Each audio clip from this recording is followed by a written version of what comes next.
Hi guys, welcome to How to Maximize. In this video, I will show you how to fix Twitter sensitive content settings if not working.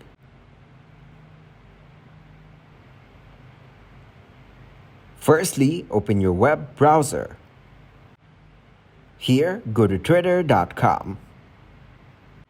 Go to your profile from the top left.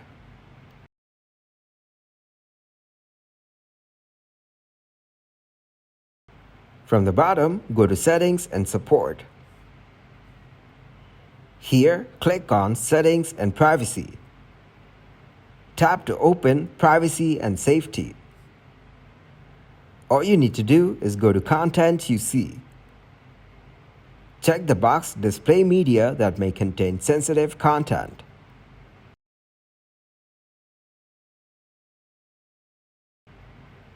Then go to the Search settings.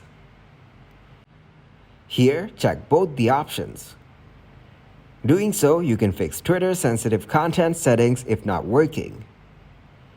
Thanks for watching, and please leave a like, subscribe, and share.